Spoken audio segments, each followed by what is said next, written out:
pada kesempatan ini saya sampaikan tentang perancangan dan analisa kontrak pada mata kuliah kita di aspek hukum dalam bisnis. Pengertian kontrak, kontrak adalah suatu persetujuan antara dua orang atau lebih, tidak hanya memberikan kepercayaan tetapi secara bersama-sama saling pengertian untuk melakukan sesuatu pada masa mendatang oleh seseorang atau kedua dari mereka. Apa perbedaan antara kontrak dan perjanjian itu, adik-adik? Pada pasal 1313 Kitab Undang-Undang Hukum Perdata dapat disimpulkan bahwa perjanjian merupakan suatu perbuatan yang menimbulkan akibat hukum berupa hak dan kewajiban. Sedangkan kontrak adalah perjanjian yang dibuat secara tertulis, sedangkan perjanjian dapat dibuat secara lisan ataupun tertulis. Jadi bedanya kan bahwa kontrak itu mesti tertulis ya. Kalau perjanjian itu bisa tertulis maupun tidak tertulis. Di pasal 1313 Kitab Undang-Undang Perdata, suatu perjanjian adalah suatu persetujuan dengan mana satu orang lebih mengikatkan dirinya terhadap satu orang atau yang lainnya atau lebih. Berarti dalam perjanjian ini kan minimal ada dua orang atau lebih ya. Syarat sahnya perjanjian di pasal 1320 Kitab Undang-Undang Hukum Perdata ini kan saya bahas di pertemuan kita yang kedua kemarin. Yang pertama adalah kesepakatan para pihak, kesepakatan mereka yang mengikatkan diri. Dua, kecakapan mereka yang membuat kontrak. Tiga, suatu hal tertentu berarti ada objeknya ya. Keempat, suatu sebab yang halal. Di pasal 1320 Kitab Undang-Undang Hukum Perdata mengatur tentang syarat-syarat sahnya perjanjian. Ketentuan ini juga berlaku terhadap transaksi jual beli secara online. Ketentuan dalam Kitab Undang-Undang Hukum Perdata ini diperkuat dengan adanya Undang-Undang Nomor 11 Tahun 2008 tentang ITE, Informasi dan Transaksi Elektronik, yang mengatur tentang transaksi elektronik. Akibat hukum jika tidak memenuhi syarat sahnya perjanjian di pasal 1320 Kitab Undang-Undang Hukum Perdata, keabsahan perjanjian ditentukan oleh syarat sahnya perjanjian yang telah ditentukan di dalam pasal 1320 Kitab Undang-Undang Hukum Perdata. Konsekuensinya, jika tidak terpenuhi syarat sah perjanjian tersebut adalah perjanjian menjadi tidak sah dan perjanjian tersebut dapat dibatalkan atau batal demi hukum. Di pertemuan kedua kemarin saya bahas bahwa dapat dibatalkan apabila syarat pertama dan kedua tidak terpenuhi. Salah satunya ya, satu atau dua-duanya tidak terpenuhi, maka dapat dibatalkan. Sedangkan kalau batal demi hukum, syarat ketiga dan keempat, salah satu atau dua-duanya tidak terpenuhi, maka batal demi hukum. Setiap perjanjian yang dibuat secara sah oleh para pihak pada dasarnya berlaku layaknya undang-undang bagi mereka yang membuatnya. Hal tersebut merupakan prinsip dasar hukum perjanjian. Kecuali jika di kemudian hari setelah perjanjian tersebut ditandatangani, diketahui adanya hal-hal yang mempengaruhi keabsahan dari perjanjian tersebut. Suatu perjanjian tidak dapat ditarik kembali atau dibatalkan kecuali jika ada kesepakatan dari para pihak yang membuatnya. Atau dapat juga disebabkan adanya alasan-alasan yang diperkenankan oleh undang-undang. Alasan berakhirnya atau hapusnya suatu perjanjian, pertama adanya pembayaran atau pelunasan ya. Dua, adanya penawaran pembayaran tunai dengan diikuti adanya penyimpanan atau penitipan. Tiga, pembaruan utang atau novasi. Empat, perjumpaan utang atau kompensasi. Lima, pencampuran hutang. Keenam, pembebasan hutang. Tujuh, musnahnya barang yang terhutang. Delapan, pembatalan. Sembilan, berlakunya suatu syarat batal. Kesepuluh, kadaluarsa. Alasan berakhirnya atau hapusnya suatu perjanjian yang pertama karena pembayaran. Di dalam hal ini, debitur telah melaksanakan kewajibannya sesuai dengan apa yang diperjanjikan kepada pihak kreditor. baik dengan melakukan penyerahan sejumlah uang atau barang yang dijanjikannya. Pembayaran dapat diartikan juga sebagai pelunasan, terhitung sejak dilunasinya hutang-hutang pihak yang berhutang atau debitur, maka berakhirlah perjanjian tersebut. 2. Penawaran pembayaran tunai dengan diikuti adanya penyimpanan atau penitipan. Ada kalanya pihak kreditor menolak pembayaran utang yang akan dilakukan oleh debitur. Maka untuk mengatasi permasalahan tersebut, pihak yang berhutang atau debitur dapat menitipkan apa saja yang akan diserahkannya kepada kreditur di pengadilan. Pengadilan yang dimaksud yaitu pengadilan yang telah ditunjuk oleh para pihak dalam perjanjian yang telah disepakati sebelumnya.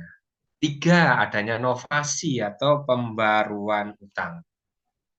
Pembayaran utang merupakan salah satu hal yang mengakibatnya berakhirnya perjanjian lama dan pada saat yang bersamaan menimbulkan perjanjian yang baru. Eksistensi dari perjanjian baru tersebut menggantikan kedudukan dari perjanjian lama.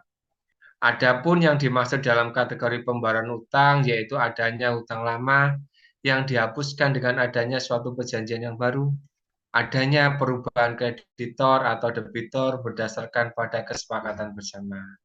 Juga termasuk dalam kategori pembaruan utang. 4. Perjumpaan utang atau kompensasi. Kompensasi ini terjadi demi hukum pada suatu keadaan di mana dua orang saling berhutang sama lain. Contohnya A mempunyai utang B sebesar 1 juta. Sebaliknya B mempunyai utang A sebesar 1,5 juta. Demi hukum dalam hal ini telah terjadi perjumpaan hutang sehingga B hanya memiliki kewajiban bayar pada A sebesar Rp500.000. Kelima, pencampuran hutang. Pencampuran hutang merupakan suatu keadaan di mana satu orang berkedudukan sebagai kreditur dan debitur untuk suatu permasalahan hutang yang sama. Salah satu contohnya yaitu ketika seorang bapak atau kreditur meminjamkan sejumlah uang kepada anaknya atau debitur. Ketika kreditur meninggal dunia, maka debitur akan berkedudukan sebagai ahli waris dari kreditur ya, yang mana dia menerima budel waris dari pewaris.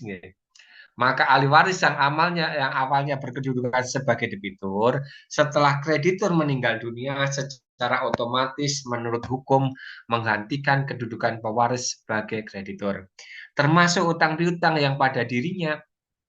Dalam hal demikian, maka perjanjian hutang piutang antara bapak dengan anak tersebut otomatis berakhir menurut hukum. Keenam, pembebasan hutang.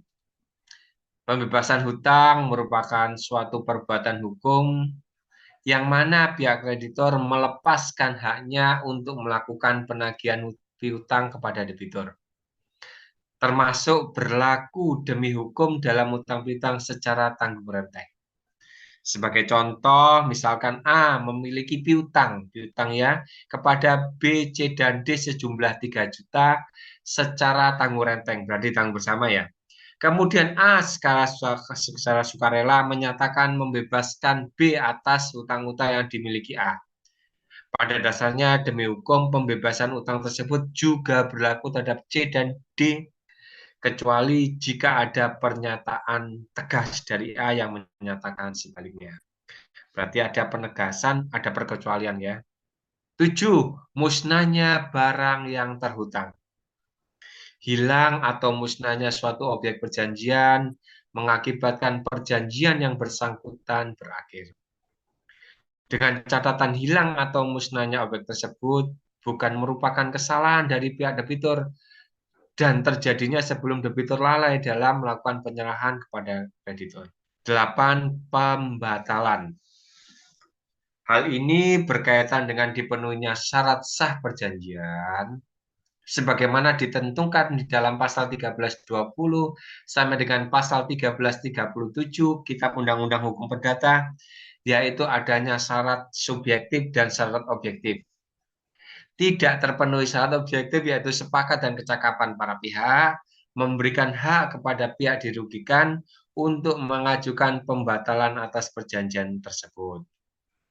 Sedangkan tidak terpenuhinya syarat objektif, sesuatu hal tertentu dan objek yang halal mengakibatkan perjanjian tersebut batal demi hukum. Pembatalan tersebut perlu diajukan ke forum penyelesaian, yaitu pengadilan maupun arbitrasi, yang ditunjuk dalam perjanjian yang telah disepakati oleh para pihak. Oke, ini Pak. Yang ke-8, ke-9 yaitu berlakunya suatu syarat batal.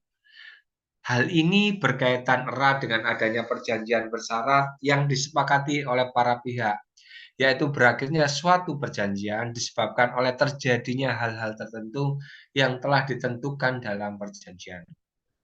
10. Daluwarsa. Dalam waktu untuk melakukan suatu tuntutan hukum atas pemenuhan prestasi berdasarkan suatu perjanjian, yaitu 30 tahun terhitung sejak timbulnya hak tersebut. Sedangkan apa yang dimaksud MOU adik-adik? MOU atau Memorandum of Understanding, yaitu dalam bahasa Indonesia diterjemahkan dalam berbagai istilah antara lain nota kesepakatan, nota kesepahaman, perjanjian kerjasama, atau perjanjian pendahuluan, dan lain-lain. Tujuan adanya MOU merupakan dokumen yang akan memberikan gambaran tentang perjanjian yang akan kedua belah pihak sepakati. Tujuan MOU merupakan dokumen yang akan memberikan gambaran tentang perjanjian yang akan kedua belah pihak sepakati. Jadi dokumen ini mampu untuk meyakinkan pihak yang mungkin masih ragu terhadap kesepakatan sebelum buat kontrak. Hal-hal yang harus disertakan dalam bagian MOU ini adalah maksud dan tujuan perjanjian, ruang lingkup kegiatan, pelaksanaan kegiatan, serta jangka waktu yang sudah disepakati semua pihak. Tak hanya itu, biaya penyelenggaraan kegiatan juga perlu diuraikan. Jadi MOU itu merupakan prakontrak ya adik-adik. Jadi MOU itu bukan perjanjian, jadi masih pra. Perbedaan antara perjanjian dan MOU, yang pertama, MOU itu prakontrak, sedangkan perjanjian itu kontrak. Perbedaan MOU dan perjanjian yang pertama adalah bahwa MOU adalah prakontrak, sementara perjanjian adalah kontrak itu sendiri. Perjanjian menyepakati banyak hal di dalamnya. Sedangkan MOU hanya beberapa kesepakatan saja dan sifatnya mewakili serta sebagai tanda bukti bahwa akan adanya perjanjian yang disepakati di depannya. 2. MOU bersifat sementara dan tidak mengikat. Berarti MOU itu belum mengikat ya adik-adik. Baru perjanjian itu yang mengikat. Perbedaan MOU dan perjanjian yang kedua adalah masalah kekuatan hukum itu sendiri. Biasanya MOU itu bersifat sementara dan tidak mengikat, sementara perjanjian itu mengikat. Berkaitan dengan poin pertama, MOU ini merupakan perjanjian prakontrak yang menandakan akan adanya kesepakatan berupa perjanjian itu sendiri. Segala hal yang mengatur tentang kesepakatan kerjasama akan diatur lebih spesifik dalam perjanjiannya nanti. 3. MOU itu sederhana, perjanjian itu baru lebih spesifik. Perbedaan MOU dan perjanjian yang ketiga terlihat dari tingkat kerumitannya. MOU itu biasanya bersifat sederhana dan tidak rumit. Sementara itu, perjanjian itu spesifik dengan tingkat kerumitan tertentu. Maka dari itu, salah satu syarat terlaksananya suatu perjanjian adalah kecakapan dari beberapa pihak yang bersepakat. Hal tersebut dikarenakan perjanjian memiliki tingkat kerumitan itu tersendiri. MOU mudah dibatalkan, yang keempat, sedangkan perjanjian sulit dibatalkan. Jadi salah satu pihak itu boleh membatalkan MOU jika kalau perjanjian itu sulit dibatalkan ya. Oh, injil Mbak Maria, ini waktunya karena mepet, saya mulai dulu, nanti saya absen setelah saya sampaikan materi. Baik, Pak, makasih. Oke, makasih. MOU mudah dibatalkan, sedangkan perjanjian sulit dibatalkan. Terakhir yang terjadi dari perbedaan MOU dan perjanjian adalah bahwa MOU mudah dibatalkan, sementara perjanjian sulit dibatalkan. Di awal proses sebelum terlaksananya perjanjian, akan ada studi kelayakan. Tujuannya untuk meninjau kemampuan kedua belah pihak yang akan terikat dalam perjanjian, agar tidak adanya pembatalan di tengah berlangsungnya perjanjian itu sendiri. Jadi kalau sudah perjanjian itu tidak bisa dibatalkan secara sepihak. Kalau MOU boleh.